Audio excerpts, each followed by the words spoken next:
do for the sake of everything else, right? So we have a job to have a career to be happy. We get married to be happy. We have kids to be happy. We're not happy for any other reason, right? It's kind of interesting. So that's our ultimate goal. So how do you sort of get there? So for those of you who haven't heard me, some of that will be in here in just a little bit. And then we talked about stress and how if you live a stress-filled life, the last thing you care about is being a good person, right? You're just trying to get through to the next day. So we talked about how to reduce some of that stress. So today is going to sort of build on that to say, how do you become an ethical leader, right? What does an ethical leader look like? So before we start, there's a survey. I want you to fill this out. We do this with our students at DU. And I want you to put your name on it because you'll see why once you start reading the question. I also want you to answer honestly, not how you think an ethics professor would want you to answer, right? But what actually happened in your life, okay? So fill this out, and then when you're done, just come set it on the podium up here, and then what we'll do is we'll just pass it back out. Your name's not on it, so no one will know it's you.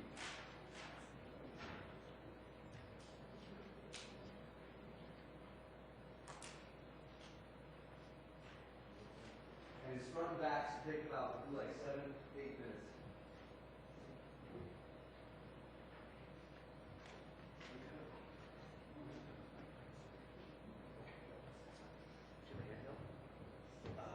Or just laugh.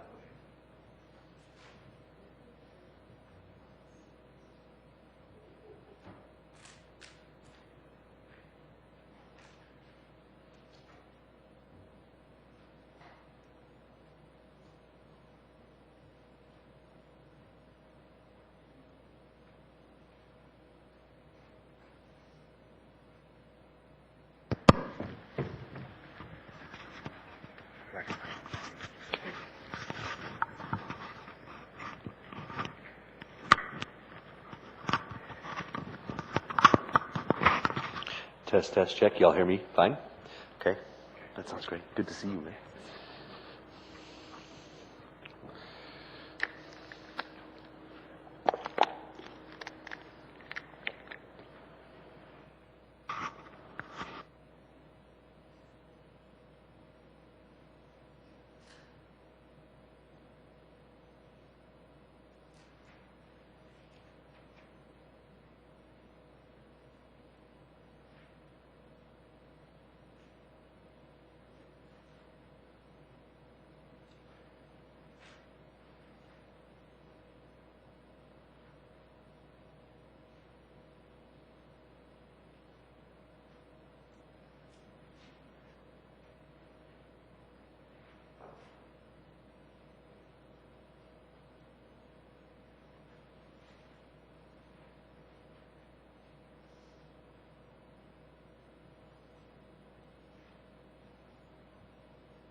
Okay, don't think too hard. Just answer like whatever first comes to your mind. About 3 minutes left.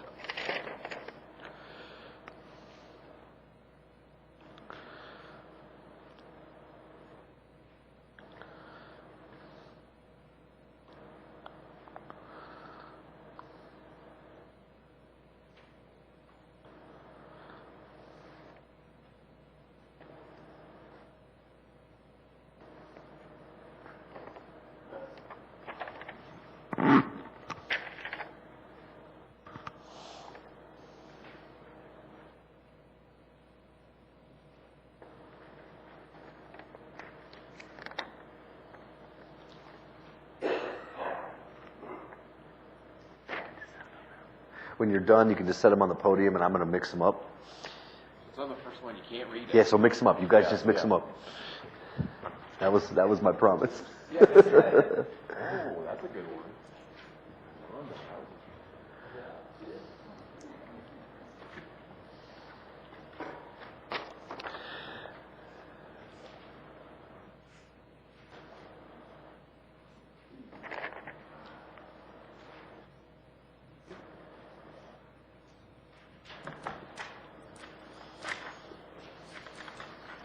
Okay, take about a minute if you're still doing it. It won't be graded, so it's okay to turn it in.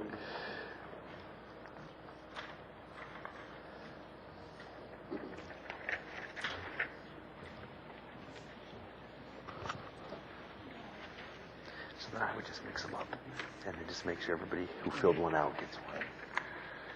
Uh-oh, this one, who knows what this one is. They look crazy.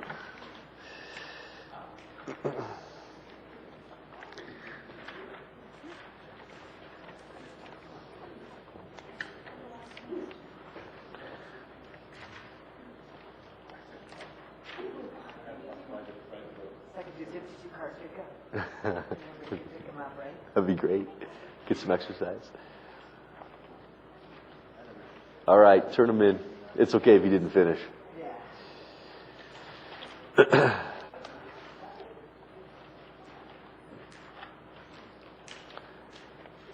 Okay, she's going to hand you one back, but it won't be yours. The odds are it won't be yours.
Okay, did that work out? Okay, thank you. All right, so since you don't have yours in your hand, you can answer honestly about what the person said on the paper in your hand, right? Because if it was yours, you might not want to. All right, so let's go with this. Have you ever cheated on a school assignment or test? How many of you have a yes? Wow, these are your peers. How many times does it say? Some of you. Lots? 2? Anyone have more than 2 other than lots? 10? Someone's 30? Someone's actually keeping track? Yeah, so that's my next question. Raise your hand if you have a no. Do we believe those people? You said they're lying. Why? Well, then why would they lie on an ethics survey? It's anonymous. So you think everybody has cheated? What? That's right. What do the rest of you think? Can that possibly be true that someone made it this far and not cheated? I think so. Why? Yeah. I don't disagree. Why? I mean, I didn't ask no, I'm saying. That's why you're sitting all by yourself. Well, though, I think it's totally possible. He's saying it's impossible, so how can you be so far apart? Because I Do you think it depends on how the people in this room define the word cheating? And could that get us into trouble? So this slippery slope argument, my students make it to me all the time.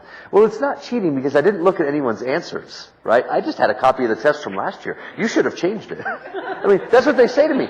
So if a professor doesn't change a test, is it not cheating anymore?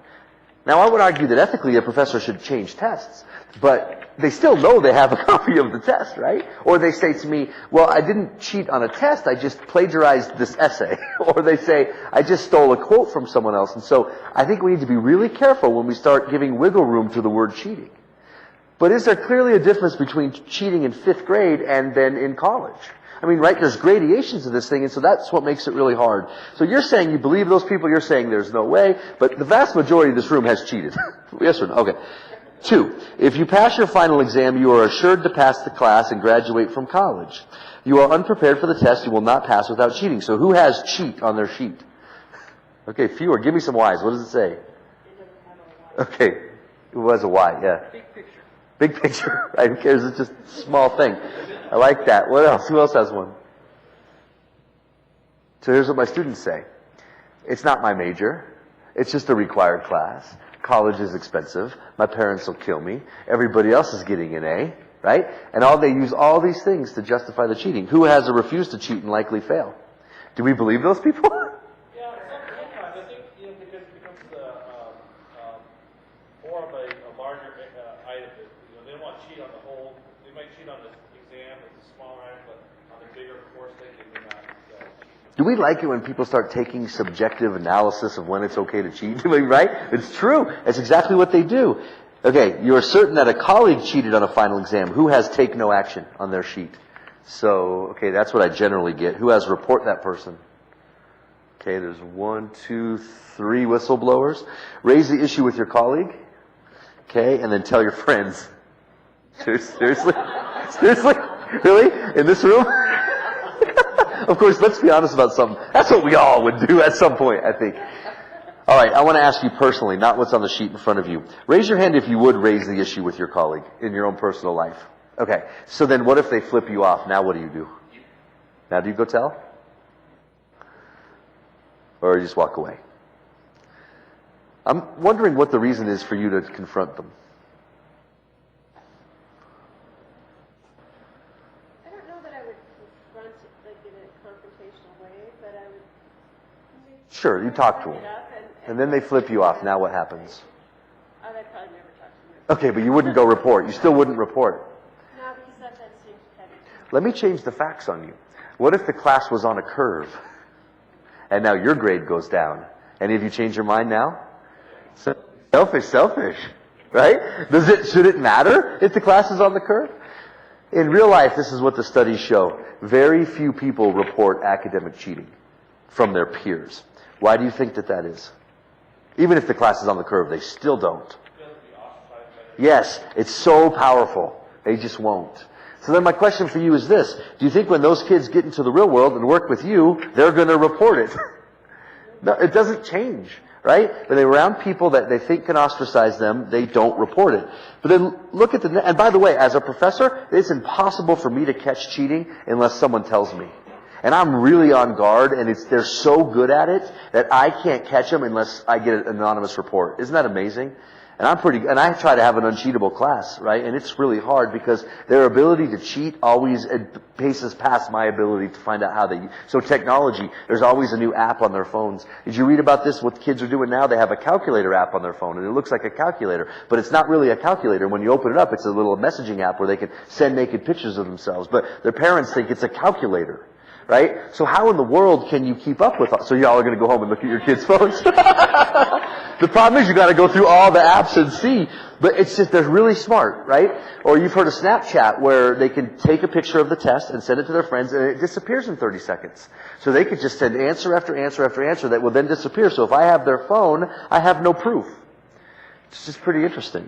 All right, but look at this next example. You notice someone stealing from the supermarket. All right, now raise your hand if you have ignore her. How come there are fewer ignore hers here? That's right. You don't know the individual. That's right. I think that's right. At that point, it's kind of like I'll just ignore. Okay, who would report?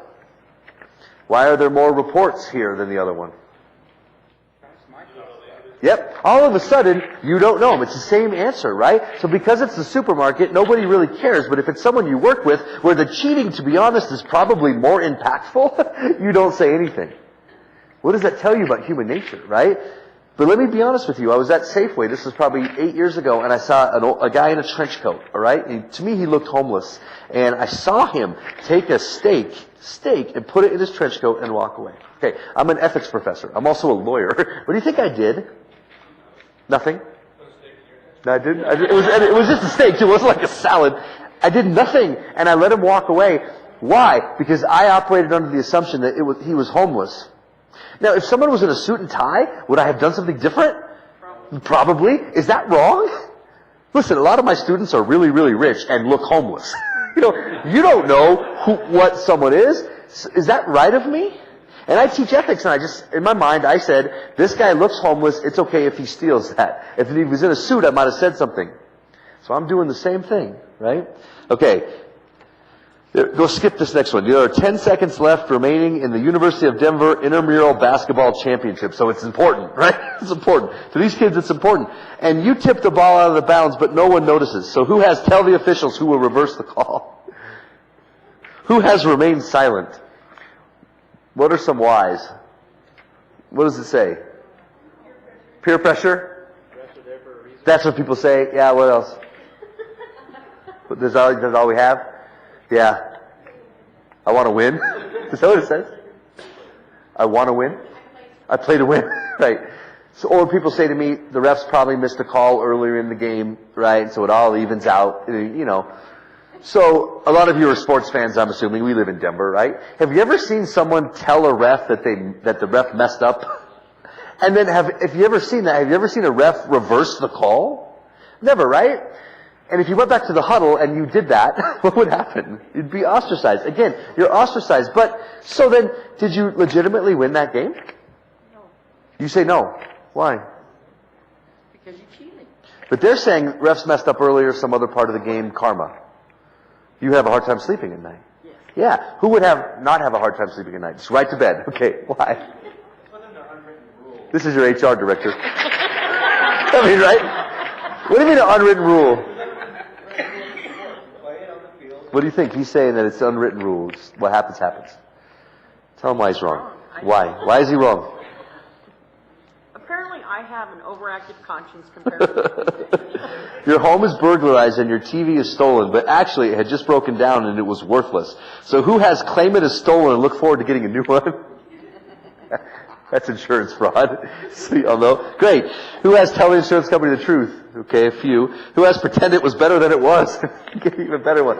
No, on that, thank you. Claim it in full and appease your conscience by giving money to charity. We do this all the time in our lives, I think. We do something unethical, we feel bad, then we make it up to someone else, right? The problem is this party is still wronged. Let me change the facts on you.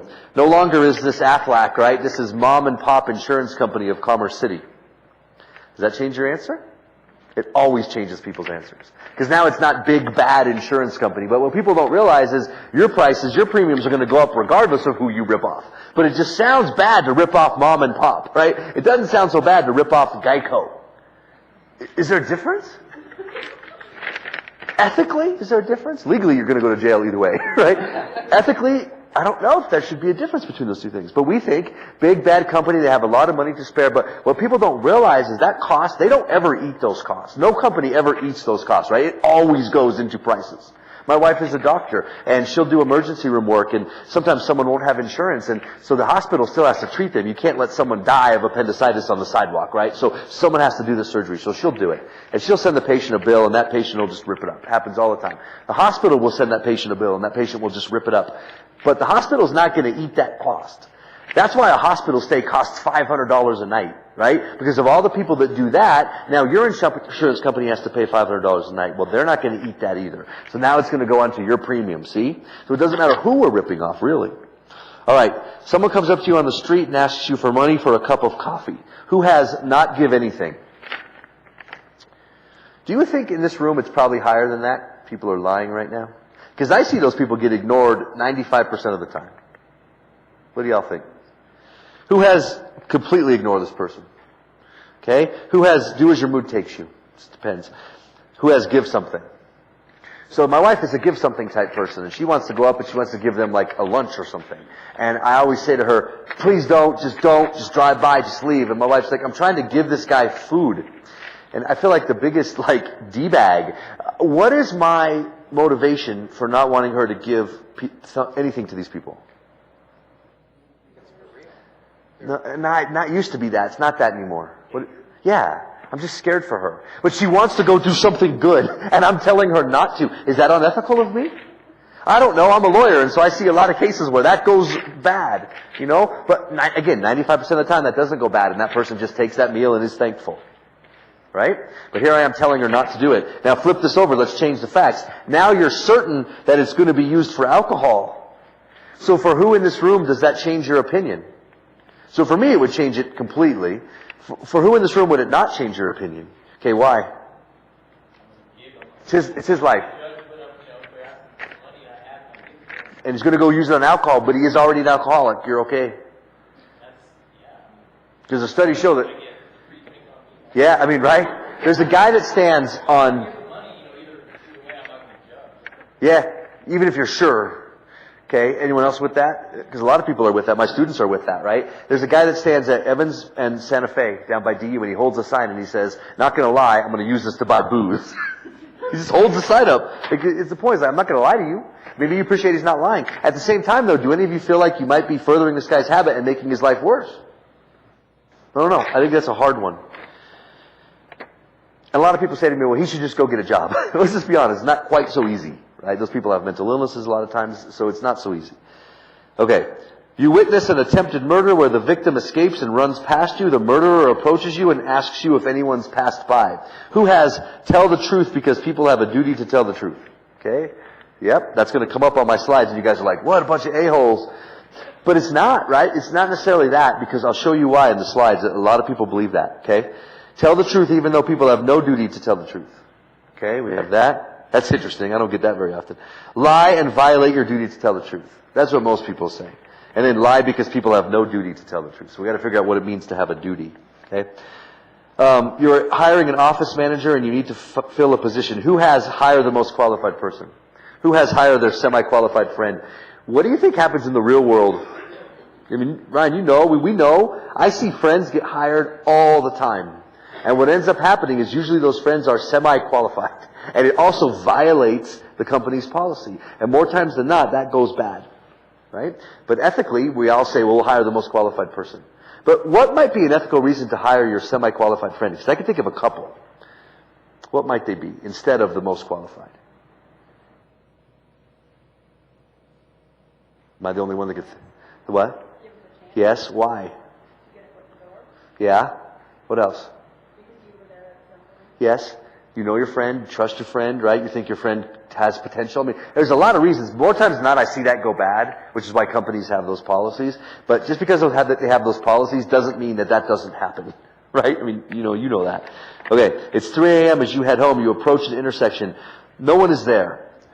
Forget about your paper. Who would just go right through that thing? Who would stop, look, and go? Okay, I would too. Who would never do that? Who would just sit there even if it was 5 minutes? 5 minutes! Why? You're a rule follower, right? Where are my rule followers? My wife is a rule follower. She'll just sit there. Even if it was 15 minutes, she'll just sit there. And I would look around and just go. Not only does she not want to get a ticket, she doesn't want to feel like she did something bad or wrong. And so then people say to me, well, that law is stupid. If nobody's there, I should be able to just go. What's the problem with saying that law is just stupid? Or what if the next law feels stupid to you? I mean, right? What if you also don't like all these other laws, right? And so, I shouldn't have to stop at a stop sign. I could just kind of look and roll through. I mean, if laws start to sound stupid to you, right, it becomes problematic. That's put on my lawyer hat. Okay. Skip the next one. You're on a boat. Nearby are 2 large rocks. On one rock there are 4. On one rock there are 5. Who on their sheet says rescue the group of 4? Okay, what does it say? Okay, who has rescue 5? And the answer to that is what? More people. Now let me change the facts. On the rock of 4 are 4 kids. On the rock of 5 are 5 adults. Change your mind? All of a sudden, why? There's still more people on the 5. All right, let me change the facts. On that rock are 4 snot-nosed brat kids, the most brattiest kids you've ever met. And on the rock with 5, there are 5 Nobel Peace Prize winners. Kids still? Who says adults now? Nobel Peace, but those are just kids. They're just because they're snot. Why? Because they're snotty? Or is it because the other people matter a lot? Does one life matter more than another? It's interesting because a lot of corporations, well, you remember the Ford Pinto case, right? A life mattered more than another life, than fixing the engine. Okay, you can only rescue one group, so just forget about the paper. This is your own personal life. We're going to do this one at a time. Who would rescue a child over an adult? Who would rescue an adult over a child? Very rarely do I get that. Okay, who would rescue a stranger over their dog? Okay, who has a dog and would still rescue a stranger? Okay, what's your dog's name? Hazel's dead. Everyone knows my dog's story. So, do you like your dog? Yeah. Okay, so Hazel would be dead. That's okay. Opposed to a human life. Yeah. Who? Oh, is that so? You didn't like that dog. Who has a dog they like? Who would pick stranger over the dog they like? Okay, what's your dog's name? Dead. Coco's dead. That's okay? Okay, who would say dog over stranger? Over a human being. Why? You really like your dog. You don't know him. Who cares? Who else would say dog over a person? Why? It's still a life. Who would say dog over their house? No? Yes? No? You like your dog a lot. Who would say house over dog? Can't you just replace your stuff in your house? I know you can replace the dog, but it's a little different. I mean, she would tell you it's a little different. Okay? Who would rescue someone from Chicago over someone from Paris? Who would rescue someone from Paris? This answer, 10 years ago, this answer used to be sort of 50-50, and then 9/11, all this terrorist stuff starts to happen, right? And all of a sudden, it's always Chicago. What is it, man? I picked Paris on purpose, right? Okay, skip that one. A bottle with the cure for cancer or your brother? Who says bottle with cure for cancer? Do you have a brother? No, well, then it's easy. Who has a brother? Okay, over your brother's life? Why? Okay, who would say brother over cure for cancer? Why? Cure for cancer! If we were smart enough to find it, we'll find it. Yeah, there's only one brother. That's what people say to me a lot. Or they say, my brother would want me to kill him. Right? My brother would want me. Alright. Now, does it change your mind if he just gave you one of his kidneys? Yes? No? Alright, you can keep this. There's a point to it, right? That were some of these harder than you were thinking they would be? Right? I think ethics is easy when it comes to should you cheat on your spouse, right? The answer is clearly no. There are very few things though in life where the answer is categorically no. I mean, think about this for a second. Ethical dilemmas where it's always wrong and people say they would, well, murder. Well, but what if it's self-defense and someone broke into your house and they're like, oh, so that's not, I guess, always wrong. I mean, adultery is probably always wrong. Can you think of other things? Always wrong?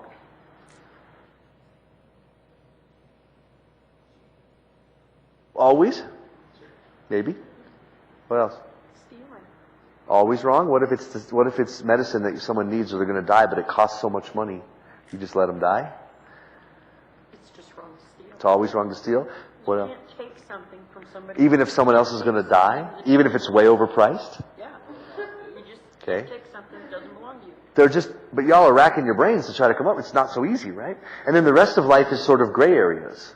And so how do we make answers out of these gray areas? And the hard part about my job is I don't have answers for you, right? I don't have a book, and if I did, it would be great, but I have no book where I can open up to page 50 and say, do this. All I can do is give you theories and frameworks and ways to approach these problems so that you think you can come up with the right answer, right? So that's what we're going to do today. And so I always start off with sort of this quote, this is Socrates. If you don't wonder about important things in your life, you will never become wise. And so I say that to my students all the time, what are you wondering about, like when you're not at school and you're not at work? And I hope you're wondering about some of these big problems, and when you wonder about them, then that's how you become wise. And then when you become wise, that's what makes people happy, right? So let me see if I can make the case for character. A lot of people are good solely because they don't want to go to jail. I mean, the cops will tell you that, right? The whole motivation for being good is, I don't want to get arrested, I don't want to go to jail, I don't want to get sued. And I would make an argument to you that I hope that isn't why you're good. And I want these other areas to be sort of wise. But we'll go through it. I mean, open up a newspaper and every single day you will find those things. Always, whether it's executives, you see it in the public sector, you see it with doctors, you see it with lawyers, you see it everywhere. And what basically that is are these sort of anti-virtues, right? People are greedy. And people are, they're jealous and they're selfish and they lie to people and they violate others' trusts. And when we read those stories, it breaks our heart. But then the funny thing is, behavior tends not to change. And so the newspaper stories the next week are the same. You could open up the New York Times today and get the same stories on the business pages you got 10 years ago, 20 years ago, people just cheating and lying. And so, ask yourself, is this a primary reason why you're good?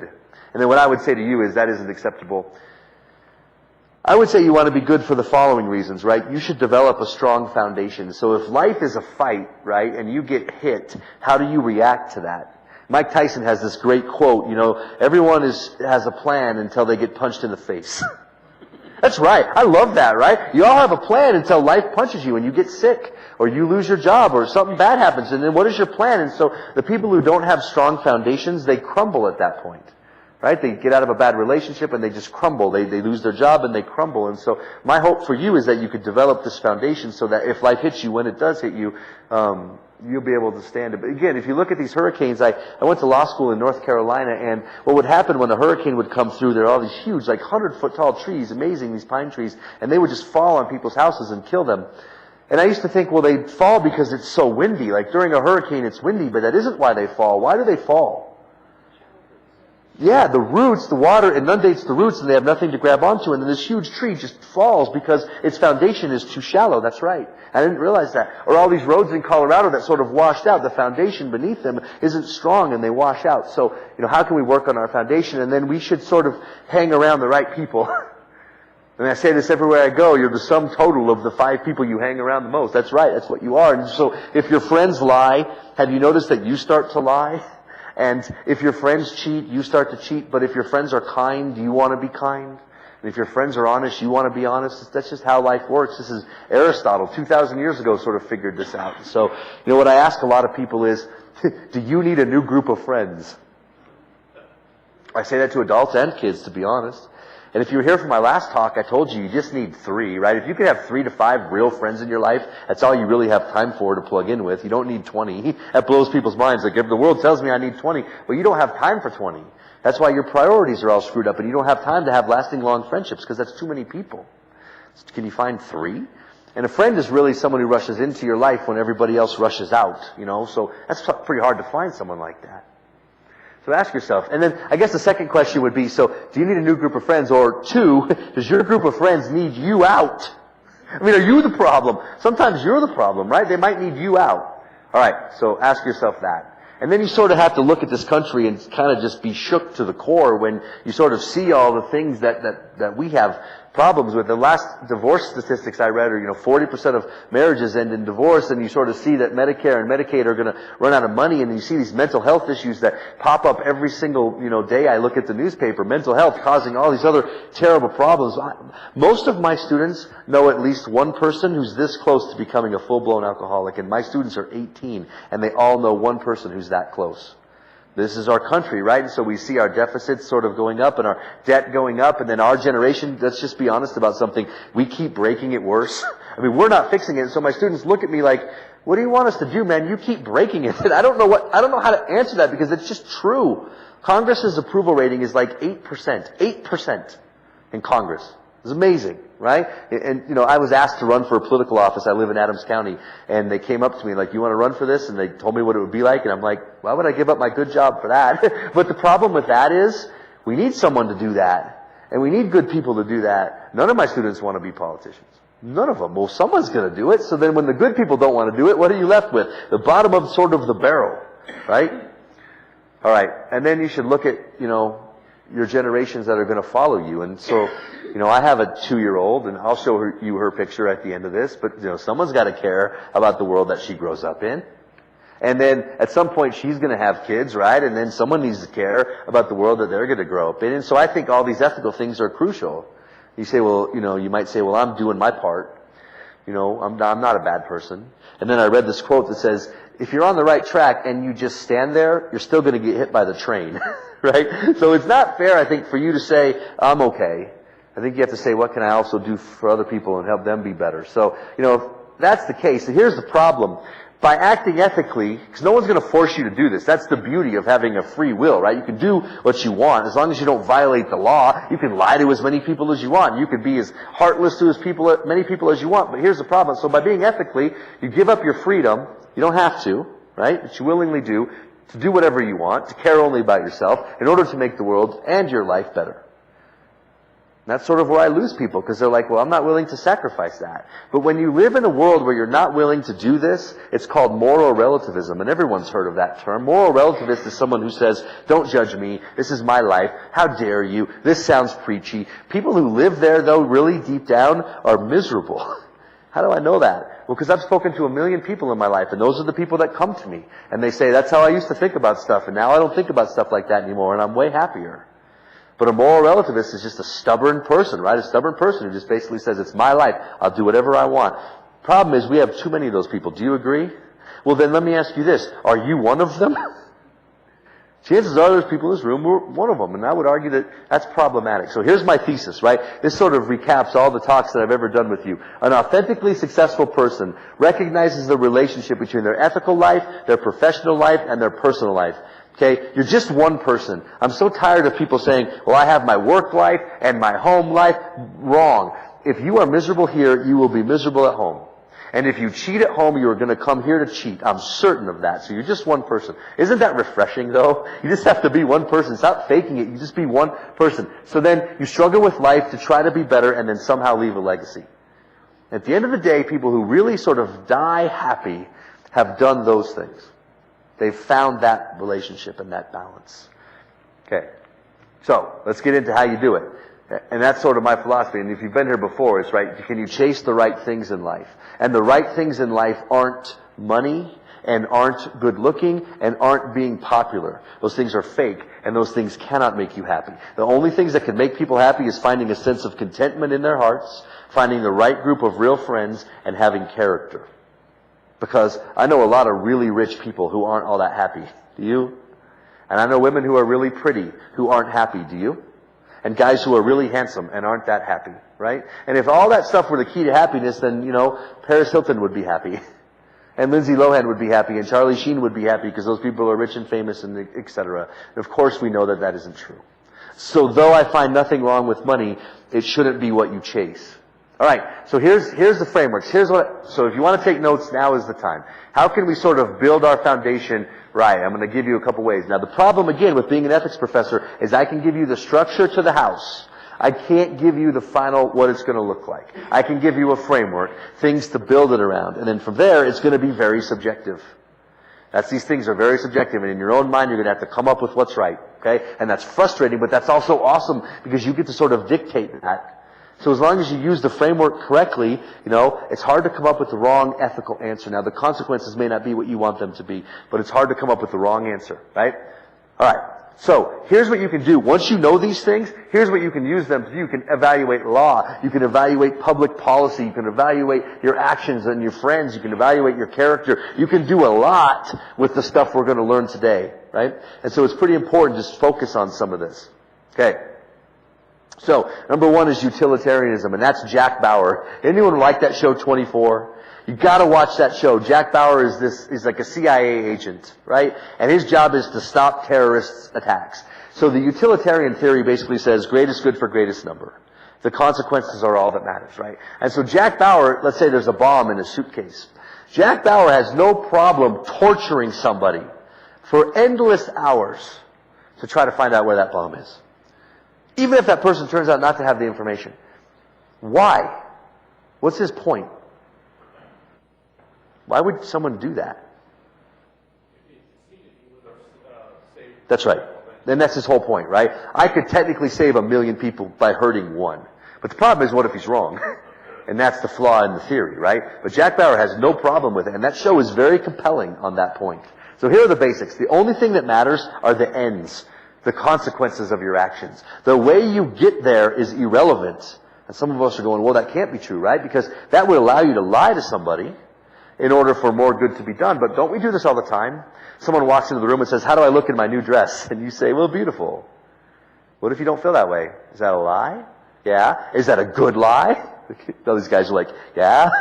I think there are better ways to answer that question, but we do this all the time. Or someone says, hey, we should hang out sometime. And you're like, yeah, sure, we will. You don't want to. It's a lie, right? So we do it all the time.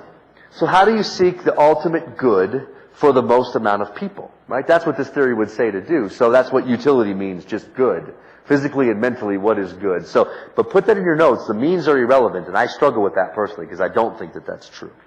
But this theory doesn't consider them as relevant. So you have to be impartial. You have to treat everyone the same. Doesn't matter if they're your family or anyone else, okay? You have to treat them the same. All right. So this is the answer, basically. You're free to choose, but you're not free from the consequences of your choices. And isn't that a true statement? See, here's the problem with people. They care about consequences and not the decisions that cause them. And my students offer a perfect example for this. They don't want to study for a midterm. They go out. They're not mad the night they go out. They're having fun. They're out. The next day they take the midterm and they don't care, whatever. They hope they do well. They get mad when? When they get their score back. What they're doing is they're mad at the consequence, and I want them to be mad at the action that caused it. So in your life, do you do the same thing? Right? You turn something in late and you're mad when you get in trouble. Well, I would like you to be mad at what happened in your life for that to be late. Right? What are the decisions that you're making that are causing the bad consequences? All right. So 2 ways to look at this, and this is really, really interesting. You can be an act utilitarian, or you can be a rule utilitarian. So an act utilitarian says this: on a case-by-case basis, what provides the greatest good for the greatest amount of people? So every time it could be different, right? A rule utilitarian is the opposite, right? As a general rule, what is good? But this person gets to choose every time. So the context matters. So that red light example becomes a lot different now, right? Because maybe I can go through that red light because I look around, it's 3 a.m, no one's there, no one's going to get hurt, I'll be better off, that's the greatest good for the greatest number, I'll go. A rule utilitarian would look at that much differently and say, as a general rule, we don't want people running through red lights, so you can't do it tonight. And so you should ask yourself, which theory do you use more? As a general rule or in context, right? So this is a perfect example. When you see these signs in neighborhoods, it's not always drive slow. It's drive slow right now because kids live here. So we see these signs and we do that. And we think in this context, I should probably go 20. But then again, we've all been on roads that have a 20-mile-an-hour speed limit, and you're like, oh my gosh, this is ridiculous. And everyone just buzzes along and they're going 40. Right? But in this situation, you look at that and you go, yeah, I better go 10 if I can. That's what everybody does. Okay? So here's an example. Like the pros, this gives you freedom to choose. Right? But here are the cons of looking at it like this. It permits actions we know to be wrong. Let me give you an example. Should a judge convict a particular defendant if he knows that convicting that person would stop an immediate race riot? We've seen a lot of that on TV lately, right? And what if you could just indict somebody? I mean, you see this all the time, right? There's these cops, and someone gets shot, and this case is, should they be indicted or not? And the grand jury hears the case, and everyone's sitting outside waiting for the answer. And the answer comes back that, no, there's not enough evidence to indict that person, and then there's a race riot. Would an act utilitarian then say, well, we should indict that person anyway? Don't think they have a choice. I think they have to say that, because the greatest good for the greatest number, that's just one cop, and that's a bunch of people who are going to riot. But that can't be right, can it? That can't be the right answer. Should a doctor use a healthy patient's organs to save 5 other people? That's nightmarish. Not in this country, but what would an act utilitarian say? Well, more people would be helped. So there are definitely flaws to thinking like that. All right, but a rule utilitarian says that you can't do that. That isn't fair. Actually, they say people are pretty stupid, and we can't trust people to always follow the rules, right? They can't just sit there and make their own decisions each time. They're not good enough to do that. So we need to give them rules. This is what city council does. It's what Congress does, right? They look at the greatest good for the greatest number of people, and they pass laws accordingly. Now, sometimes they don't. And this was the problem with Obamacare. When you saw Obamacare getting passed, right? America was like 49, 4, 51 opposed. It was interesting to watch those statistics. A lot of laws that Congress passes, it's sort of easy, and it's like 70% of Americans agree and nobody bickers. But with that, it was sort of tough, right? Because you didn't have a majority of Americans. A different example will be the same-sex marriage stuff. If you look at the polls, a lot of Americans are just like, yeah, who cares? Let them marry. And so there's not as much pushback on that. So when Congress starts to act not in the best interest of the majority of people, people bristle. So that's why, that's a really actually pretty hard job. So the pros of this is consistent and it limits people's discretion. Right? If you can't trust people, then you don't need to. The problem with this is you can turn rules into worship. And we know people like this. Never tell a lie. There are clearly situations where a little white lie probably does a lot of good. But a rule utilitarian would say no, or a rule utilitarian honestly would say, sit at that red light for 4 hours even if it's broken. You know, at some point, that becomes ridiculous. And so I guess I would ask you, so then what people start doing is saying, well, today I'll just do it different. Like they're rule utilitarians until it doesn't work, and then they become an act utilitarian. So which one are you? I think it's interesting that you think about that, right? Which one are you? And I'm not telling you that you have to be just one. If you went over to the philosophy department at DU, they'd make you pick, right? But just sitting here, normal people, I don't care. But you should at least know what you're doing. But we all do this, it's our gut feeling, right? Is this going to hurt somebody? Is this going to help somebody? How many people will it help? How many people will it hurt? Will it hurt me? Am I really being fair? I mean, we do this all the time, don't we? Okay, so this is the total rule utilitarian sign. Drive to conditions. Or in Montana, they used to have a no speed limit. Remember that? I think they went away from that, but it was just you pick. You sort of pick that. But the rule would be 55. Go no more than 55. And so an act utilitarian would say, you pick. A rule utilitarian would say, nope, 55 during the day, 45 at night. We can't trust you to drive right if we don't put a sign up. Does that make sense? Okay. Problems with this is, who defines what's good and what's bad? I'm sitting here telling you what I think is good and bad. It's just my life, right? What do you think? And how do you determine if something's good and bad? I think that's really sort of hard. Whose good matters? How do you measure good? Right? How do you know how much good matters? This screws over minorities. Are you getting that sense? So if you're looking for greatest good for greatest number, who is screwed? A minority is screwed. For instance, in that example, that one cop, if he didn't do it, just got screwed. Someone of a religious faith that doesn't have a lot of adherents would be screwed. A minority, if you're black in this country, you would be sort of screwed under this theory. So it's interesting. If Congress uses this, which it has no choice but to be a rule utility, that's what it does, then that's why we have a Bill of Rights that protects speech that we don't like, and it protects minority religion, and it protects minorities, right? The Bill of Rights protects, so the Constitution actually is pretty interesting how it actually balances this. Keep that in mind. But there's a lot of speech. Y'all remember Fred Phelps and the Westboro Baptist Church? And they would go picket military funerals. They'd stand like 300 yards away, and they would do everything perfectly legally. They'd stand exactly where they were supposed to stand. They'd get a permit. They wouldn't scream. They'd just hold up these signs that said, God hates fags. You're going to hell. Catholics going to hell. These horrible signs. And they would sit there and hold them up in total silence, and they would violate no laws. And so this one guy whose son died sued him and said, you violated my rights. I've been sick because of those signs. I've required treatment. I see a counselor now. I can't sleep. I have headaches. And he sued him out, and the jury said, we agree with you. And so then Fred Phelps appeals. And the case goes all the way to the United States Supreme Court. And who do you think wins? Fred Phelps. Because the First Amendment protects unpopular speech, even if it hurts somebody. And I'm thinking, that can't be true. But if you don't agree with that, isn't that a pretty slippery slope? Because pretty soon, they're going to come after you for something that you said. So does Fred Phelps have to win? These are tough calls. But at the same time, that guy is hurt, right? But Fred Phelps is a minority, too, in that sense, because not very few people believe that. And so he's protected by the First Amendment. Utilitarianism would say, throw that guy in jail. Right? That's not the greatest good for the greatest number. Okay? Can you really detach yourself from your beliefs? And even more importantly, anyone in this room perfect at predicting consequences? Because if you are, go to Vegas and start betting on sports. Seriously. It's hard, right? I know a lot of people who aren't very good at this, and this theory tells you that that's the only thing you're supposed to do. Now, I would argue to you that you should try to become good at this. Most people I know who are successful in life and in business or whatever are really good at that. They have no more special skills than you. They're just attuned to predicting consequences. So you should really practice this. As you make a decision, you know what might happen if I make this decision. So you should try to be good at that, but I would argue to you that that's pretty hard. Okay? But isn't this really demanding? Seriously, are you going to sit down every decision you make and be like, how many people is this going to negatively affect? I mean, seriously, that would take forever. The response to that is we do it all the time. We just call it a gut feeling. We just call it a gut feeling, but we do it all the time, really. And I don't know how accurately we do it. And then, honestly, are you really going to value a stranger over your family? Because she won't even value a stranger over her dog. I mean, right? People say that all the time. And no, we don't do that. It makes this theory almost impossible. Here's an example. There's a virus. This is a Dan Brown book, okay? There's a virus. It's highly lethal and contagious. It's released in a nightclub, okay? Those are the facts.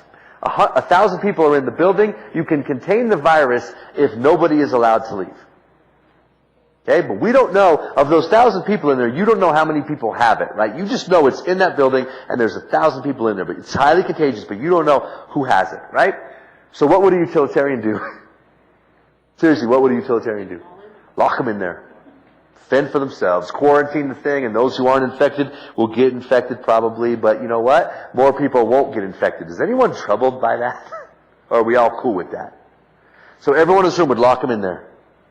But we wouldn't feel good about it. No, that's fine. But you would lock them in there. Would anyone not lock them in there?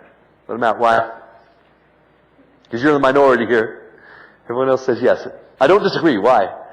Because we can't confirm. Yeah, you don't know, man. Like, seriously, he's saying you have no clue. People affected. You don't know. I mean, appropriate planning, but Is he changing any of your minds? No? That's pretty persuasive, I think. Who's the minority in this situation? The poor 1,000 people who are locked in that nightclub. A utilitarian would lock them in there.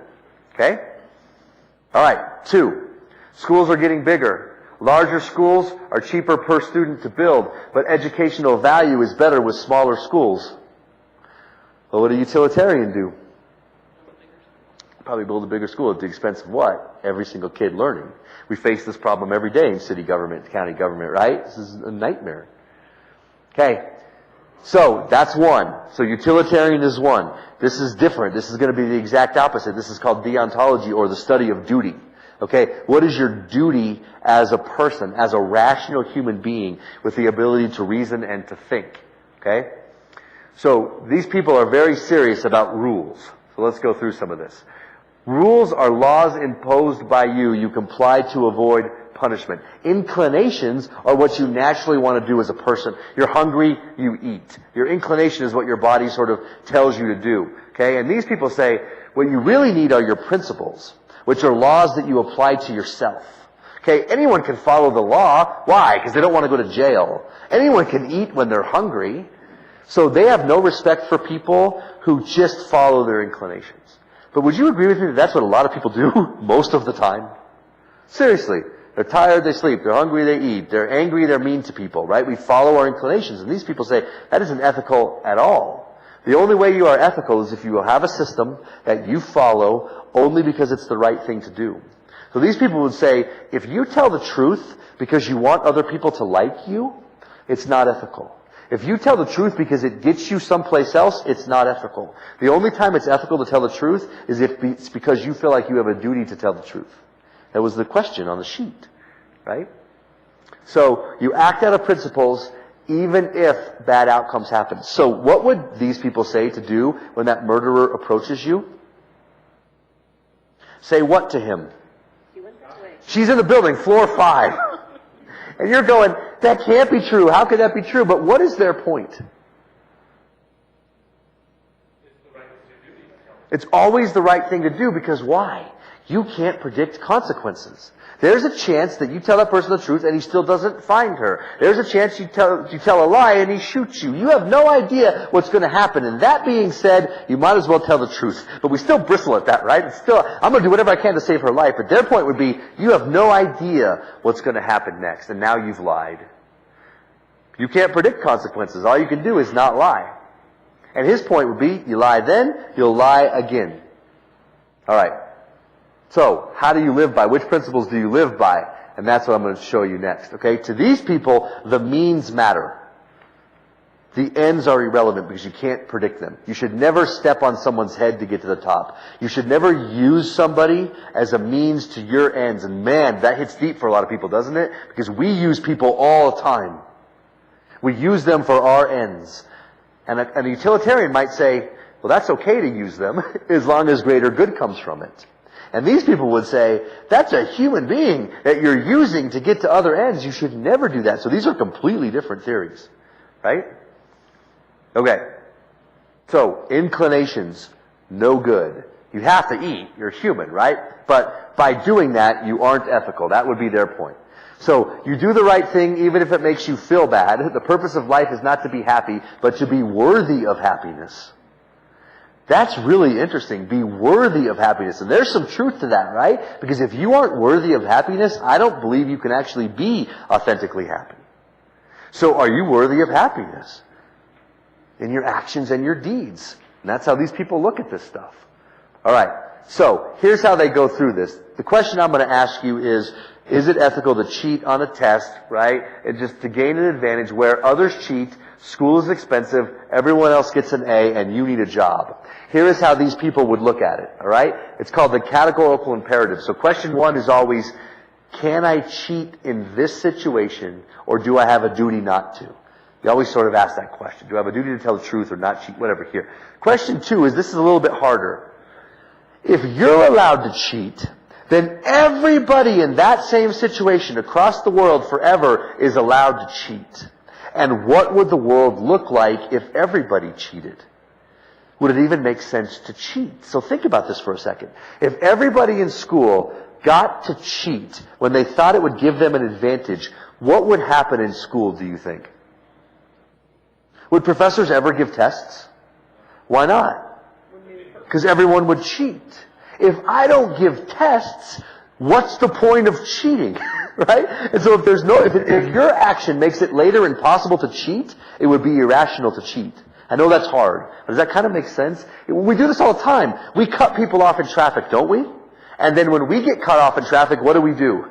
We're pissed, man. We honk our horns, we're mad. These people would say, if you get to cut people off, everybody else gets to cut you off. And then honestly, what would happen on our highways if everyone did that? You wouldn't be able to cut anyone off because no one would drive anymore, right? Road rage would be a nightmare. So then, you have a duty not to cheat.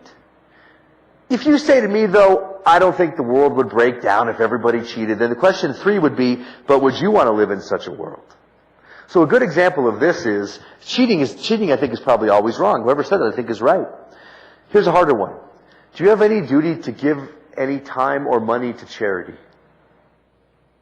Well, think about this for a second. If you're not going to be charitable, that means no one on earth has to be charitable. Would our society break down? Probably not. There's a lot of countries where nobody is charitable, right? They're just trying to survive.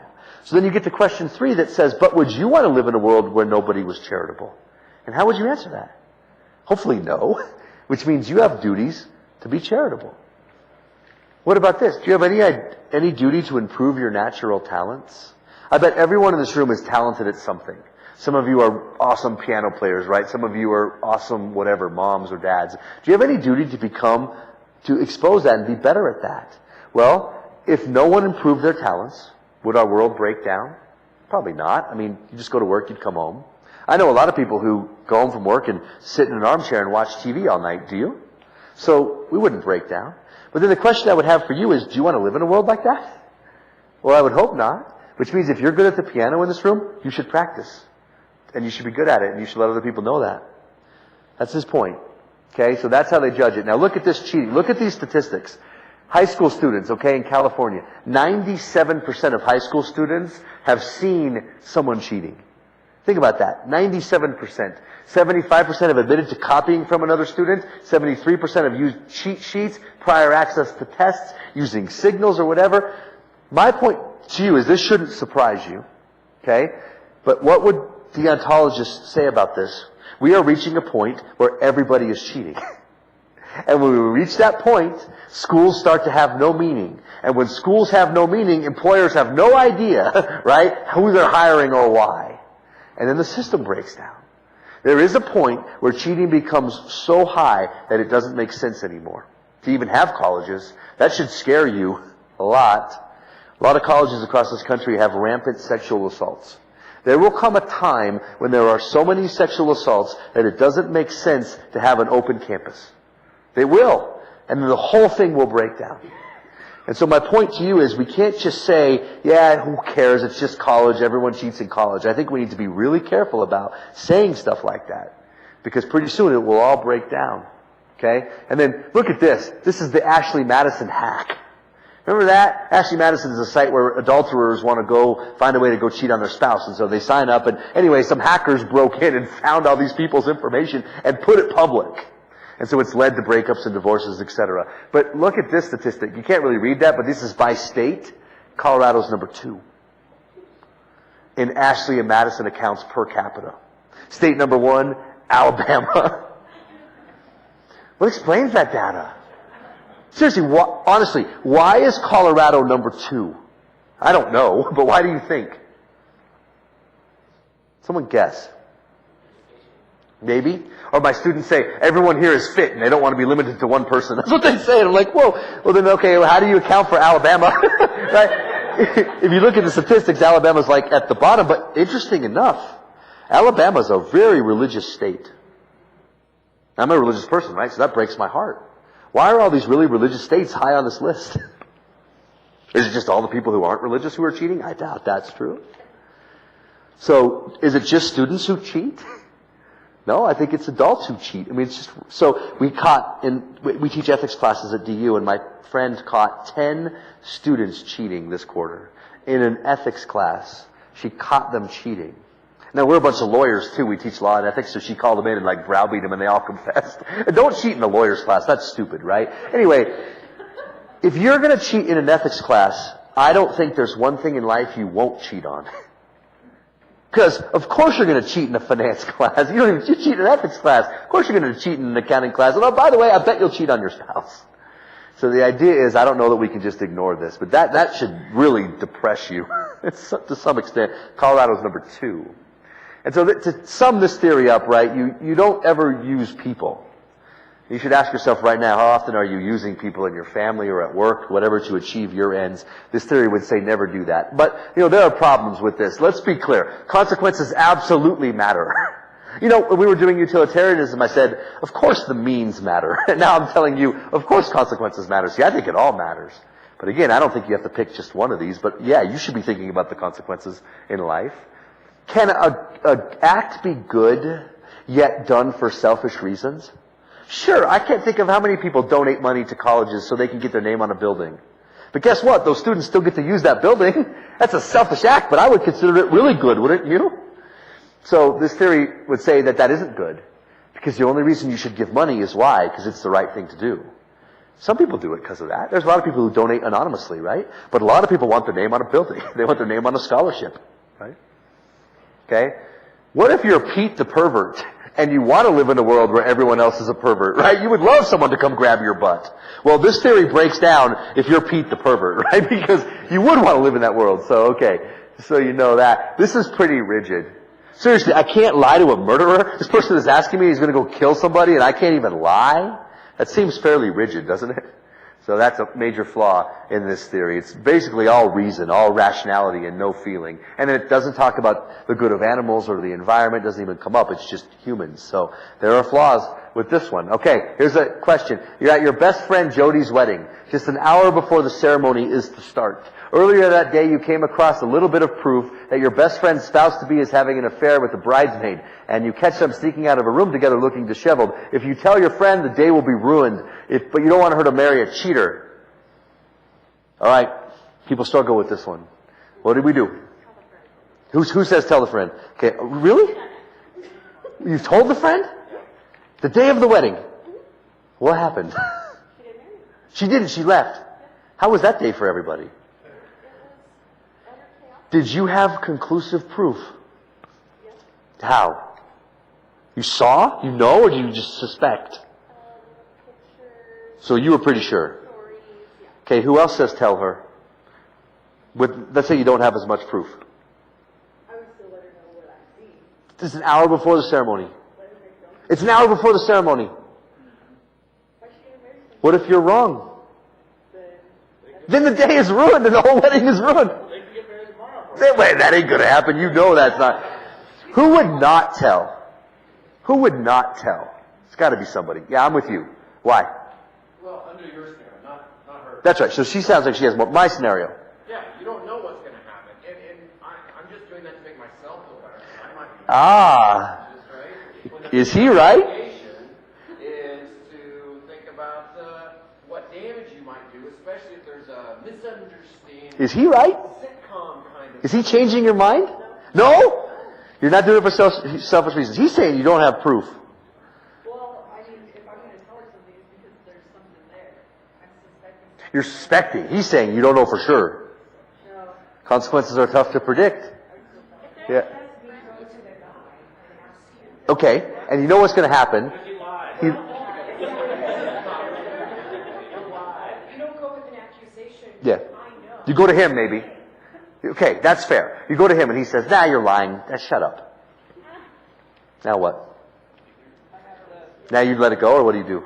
The groomsmen take him on a trip. Y'all are missing the point that it's an hour before the ceremony, right? So what do we do? I don't know, maybe get them both. I don't know. I mean, this is hard, I think. It is hard. And I think it depends on how close you are to the bride. Right. This is interesting. But if she knows I love her, You're her best friend. I'm going to do what Okay, can I change the facts and say you're not her best friend? You're his best friend. Now you're his best friend. Close your mouth because you know But you hope there's an open bar. But do you tell her? It's tough. Okay? Would a utilitarian and a deontologist answer this differently? Maybe. I think absolutely. So maybe that's the difference between you two. I mean, I don't know. Right? All right. This seems to be easy, but I don't know. There's a time bomb in New York City. You can see the timer. Millions will be killed if it goes off. The confirmed terrorist, you don't know if he knows anything about this bomb, but there's a confirmed terrorist in your custody. Okay? All non-violent options have been tried. I put that in there because people try to lawyer this. Okay? So that's been done. Is it ethical to torture this person? No. Who says no? Okay, why? Millions. I just don't think the means can. Millions of people will be killed. This is tough. So you're a deontologist, all right? He's saying this is one guy who might not have done it. What do you think? Yes or no? I knew you would say that. Who says yes? I feel taking the bomb. Well, but what if he did? What if he has nothing to do with it? Well, then, take a little trick. Sometimes it's a chance you have to take. Confirmed terrorist is enough. What do you think? He would need to be, he or she would need to be confirmed terrorist in link to the bomb. Yeah. What do you think? You have to take that chance For the good of the million people. Deontology, utilitarianism, right? What would Jack Bauer do? Pull out his torture kit. You know, it's funny though. I know a lot of people who are just completely anti-torture in all situations until I put this in front of them. And then they're like, I don't know. I think this is hard. All right, last theory, virtue ethics. This is Aristotle, okay? So utilitarianism, deontology, and then we have virtue ethics, okay? So we're going to go through the basics of this. Now the other two, we have a little bit of time. The other two are action-based. What should I do? This is, what kind of person should I be? Totally different. And the point here is a good person will know what to do. Totally different than these other situations. Okay? There's no checklist of duties and things like that to do and who's best off. Just a good person will know what to do. Pretty interesting, right? So you're looking at the character traits. What kind of person should I be? And Aristotle says you need to be a virtuous person. So what's a virtue? It's anything that we as a society inherently consider to be good. So I call this the airport test. If you went to an airport all around the world and said, "Excuse me, ma'am, is it good to be honest?" What would someone say to you? Everyone would say yes. If you went to the airport and said, "Excuse me, sir, is it good to be compassionate?" I think everybody would say yes, right? If you went to the airport and said, "Excuse me, is it good to be wealthy?" I don't know. In Omaha, Nebraska, someone might be like, no. In Beverly Hills, they might be like, yeah. The problem with wealth is there's nothing wrong with it. It's just not a virtue. Because we don't all agree. But we all agree that honesty and compassion are, right? So Aristotle says you need to be as virtuous as possible, right? And when you are, this will help you make moral choices. That's his point. Okay? So your disposition is to be good. So an honest person, it's not that that person never lies. It's just that they have honest desires. They try to be honest. It doesn't ask you to be perfect. Okay? So you have to break vices and be virtuous. And here's the key. You've got to practice being good. And that's what's hard, right? Because isn't it easier to lie than tell the truth? Of course it is. Isn't it easier to be mean than to be nice? And of course it's easier to be impatient than it is to be patient. And so this theory takes practice. And the perfect example is, any of you in here an impatient driver? I'm the only one? Liars. Okay, what I'll do, I'll take my own advice, and I'll drive in the slow lane for like 3 straight weeks. I will not leave the slow lane. And I live in Westminster, and I work at DU, and you can imagine that nightmare for me. So I'm behind buses and dump trucks and old ladies in minivans, and I'm just like, oh, I hate this. And people are looking at me like, is something wrong with that guy's car? Like, you know, it sucks. By the end of a month, I am a more patient driver and person. And then I get on the highway the day after that, and I'm not in the slow lane anymore. Forget that, but I'm never in the fast lane. It's interesting. And then I watch my tendencies go back, and I find myself tailgating people. And I'm like, go back to the slow lane, idiot. Right? And that's what this theory is. You have to, if you're impatient, you have to practice being patient, and it's going to be painful. Maybe some of you in this room aren't very honest. You have to practice being more honest. I mean, that's the whole point. Okay? So, here's the questions I want you to ask yourself. So go home tonight and ask yourself these questions, okay? Who are you? What kind of person are you? Seriously, who are you as a person? Then ask yourself, what sort of person should I be? So I am this, and I feel like I need to be this other thing, okay? And then the person you want to be, what sort of virtues does that person possess? So the person you want to be, what are they? Courageous, honest, compassionate, whatever. Humble? And then what sort of actions do you take in your life that can cultivate the virtues you need to be the person you want, as opposed to the person that you are? Okay? And then last, how can your friends group, your people you work with, right, wherever, help you achieve that? And that partially is the job of your employer. I believe that. If they want to inculcate a group of honest people, they need to set up an environment where people are honest. They need to hire honest people. You also need to have friends who are honest and family members who are honest, right? Your community determines this, right? Because you are the sum total of the people you hang around the most. Well, that's people here. This exercise will be so helpful for your life. Who are you now, and who do you want to be, and what does it take to be that person? And then go do it. Otherwise, it's Einstein's famous quote. Insanity is what? Doing the same thing over and over again and expecting it to be different. It won't. It'll be the same. If you make no effort to change your life, then it'll be exactly the same. So then you try to do something different, right?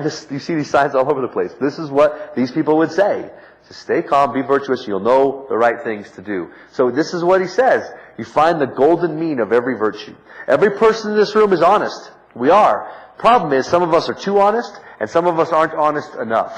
Right? So if you have a deficiency of honesty, that's bad. If you have an excess of honesty, that's bad. You need to be just plain honest. So let's take this for a second. What is someone who has a deficiency of honesty called? These aren't trick questions. Yeah, liar. Does the world have too many liars? Yes. Are you one of them? Because you're on one end of the spectrum or the other, right? So this is come to Jesus moment, right? Can you be too honest?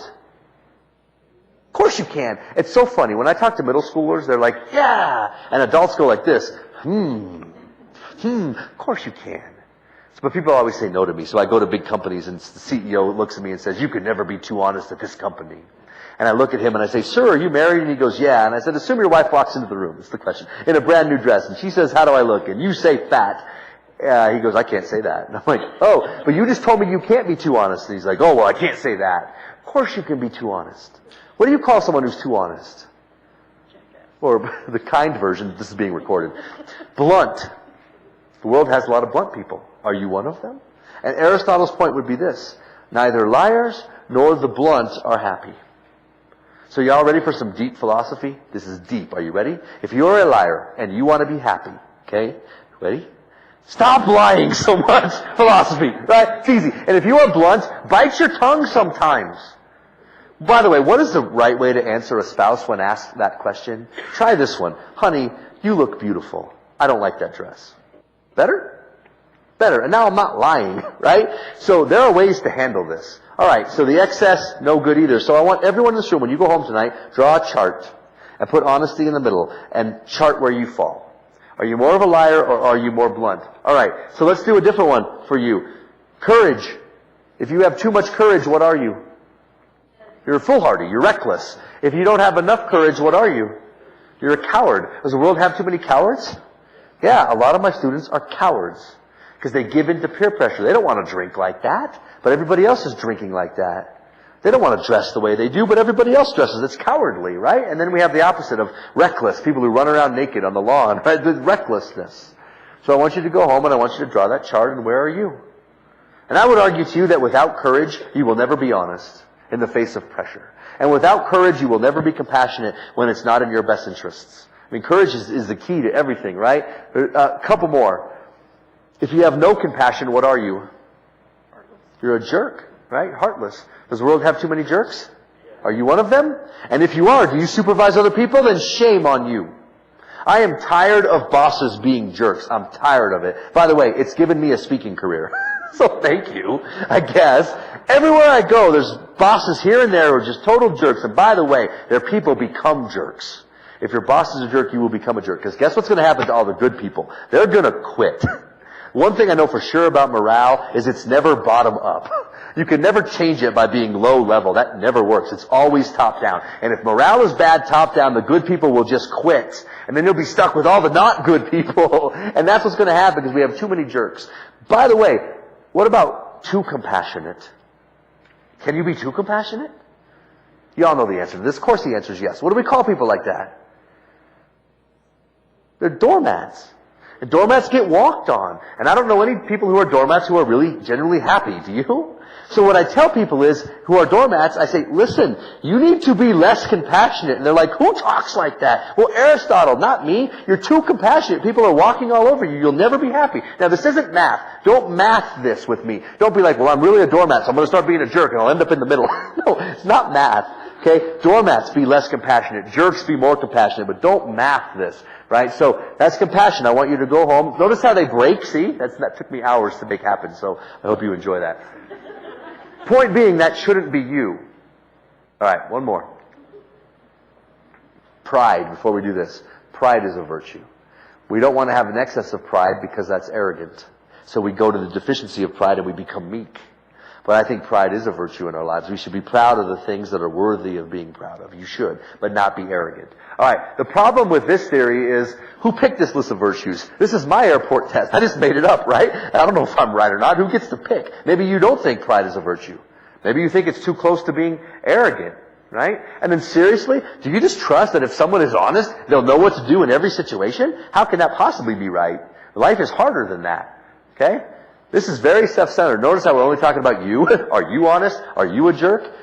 The other theories sort of talk about other people. This one just talks about you, okay? Is patience a virtue in some situations and a vice in others? Sure. My wife can't be patient in the middle of a trauma surgery. Sometimes, I mean, she's as patient as she can be, but she can't be excessively patient, right? And this relies on luck. What was your upbringing like? Did you happen to take a job where your boss is a jerk? Well, yeah, a lot of people do that, right? And it's not so easy to just go get another job. And so this relies on good and bad luck sometimes. I mean, that's just true. And then this is awesome. What happens when virtues conflict? And that's going to be my example. You're working on your honesty. Everyone in this room is working on their honesty. I hope you are. I hope you also desire to be a loyal friend. But we've all had a situation, haven't we, where a friend asks you to help cheat or do something out of the sake of loyalty that is dishonest. We've all been there, haven't we? So, now what do you do under this theory? A utilitarian would know what to do, and someone who's a deontologist would know what to do, but now you're stuck because you want to be honest and you want to be loyal. So what do? I believe there is an answer to this. That perhaps your friend is asking you to be excessively loyal, a doormat, and then you could push back. I think that it's hard. Alright, so let's sort of conclude. I believe if you listen to some of the stuff we're doing today and fix your life, you can help us answer some of these questions. I really do, because at some point someone needs to answer these questions. And our society has become so polarized that if you listen to one person, they're so far here, and the other person is so far here, and no one ever is here. This immigration thing that's happening right now is a perfect example.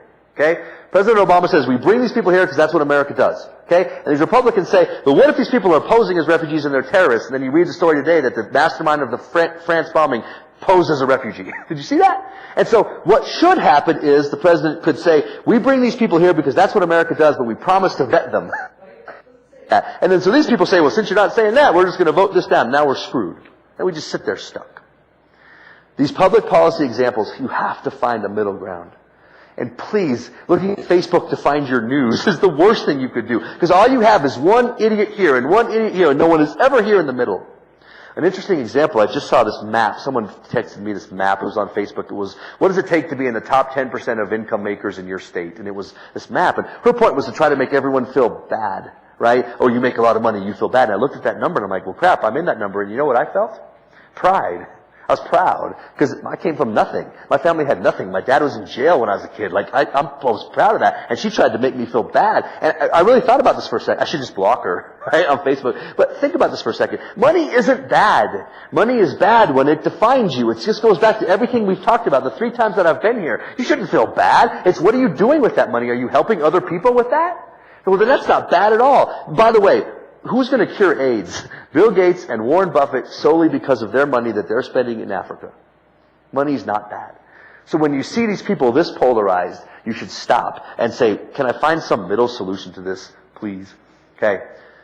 So here's just, I'm going to give you one takeaway from this. You can't demand that the people in your life be perfect because you aren't perfect.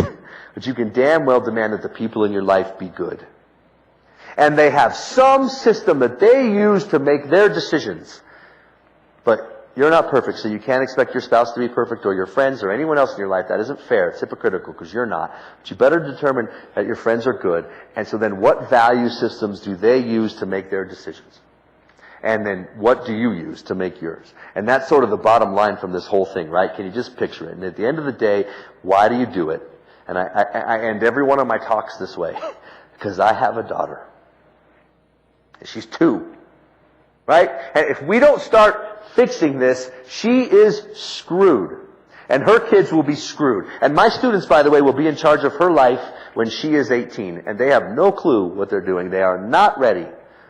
So what is our responsibility as adults, successful adults, to help them? We have to have some responsibility. We have to have some system that when your kid comes up to you and asks you, how do you make decisions, you've got to be able to give them some answers. It cannot just be you'll know what to do when the time is right, or follow your gut. That's nonsense. No, because when the pressure's put on, that doesn't work. That never works. The condition of most people's guts is bad, right? So then, how do you improve your gut feeling? Well, you got to have something to base it on, a compass, a foundation, right? Okay, I'm happy to sign a book. I have some back there. Y'all are awesome. I love coming here. Thank you so much.